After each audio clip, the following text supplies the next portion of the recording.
Good afternoon, and just wanted to talk about very brief the game yesterday and put it to bed.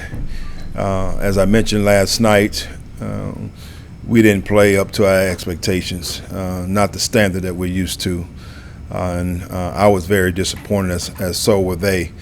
And we came in this morning, we talked about it, and we definitely moved on. Our focus this week is on Atlanta and getting ready for this divisional opponent Thursday night. And with that, I'll take your questions. Who's your starting quarterback? PJ will be the starting quarterback this week, moving forward for this particular game. And, you know, we'll see exactly how things go from there from week to week. But PJ is the starter this week. Why did you make that decision, Steve? I'm not going to elaborate why I made the decision. It's something that I felt like this week was the best. And, you know, with that being said, I just move on. Why this week? Short week. And when you look at really what he has done the last previous weeks, I felt like just that consistency. You know, I know we talked about yesterday when we made the change. I made the change, rather. But once again, I just felt like in the short week, just giving him an opportunity to go back and with the game plan that we're going to put together, what he did against Atlanta before, hopefully we can get a spark out of the offense. You're going to be facing an Atlanta team that has a powerful run game, just like this past week. What is your confidence in being able to, in a short week, to be able to make the changes necessary? Well, evaluating the tape. As we did as coaches, and showing the guys several clips this morning. I commend Cincinnati and their performance, but a lot of what we did yesterday was self-inflicted. So I have the confidence that we can correct it because it's not so much schematically, was it more technique, fundamentals that we did not execute. What went into the decisions to part ways with Evan Cooper and Paul Pasqualoni?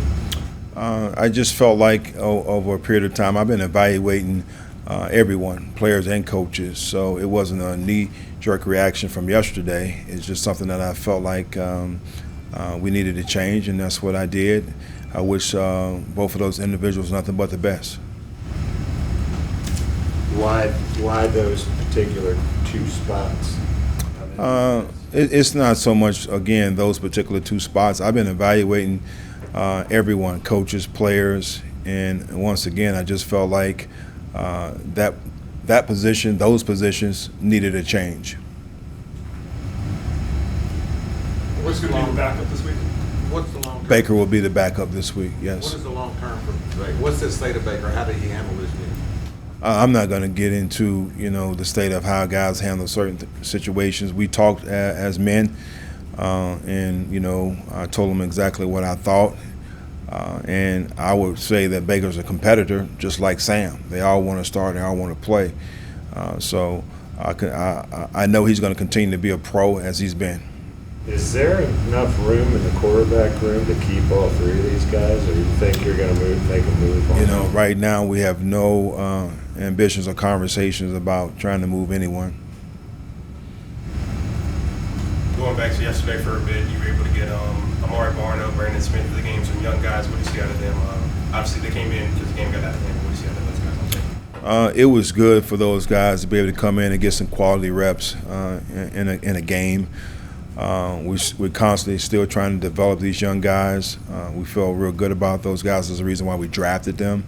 I thought they flew around and did some good things. Brandon had a TFL that he ended up missing a tackle in the backfield on the jet sweep. So just that speed on the field to me is important, and that's what you saw at times where we were lacking a little bit. Steve, obviously they did not have Patterson the last time you faced Atlanta. How does he elevate their run game?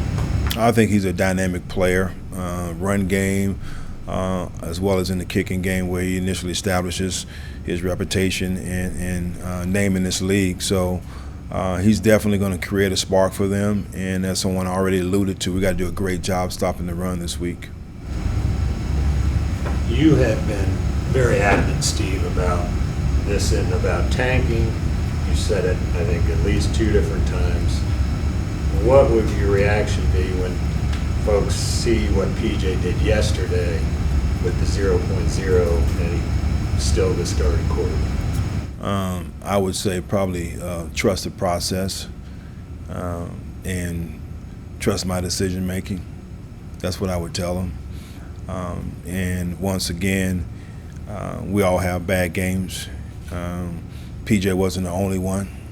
So we got to play on Thursday. I can bench everybody if we go off bad games, you know. So we're going to rally behind PJ and, you know, definitely give him the things that he needs from a game plan standpoint that he can go out and execute. Steve, would this decision have been different if the game was on Sunday and not Thursday? It's hard to say about that, Darren. No. Again, I'm only going based off, you know, what we're doing this week and when we're playing. So I couldn't really answer that in regards to Sunday. How is Sam progressing, and do you anticipate him at least dressing on Thursday? I don't know about the dressing part because we have other positions that we got to make sure that we're efficient in from a standpoint of depth. Right now, Baker is the backup, so I know Baker is dressing. Does Jeremy Chino show up to play Thursday? I hope so.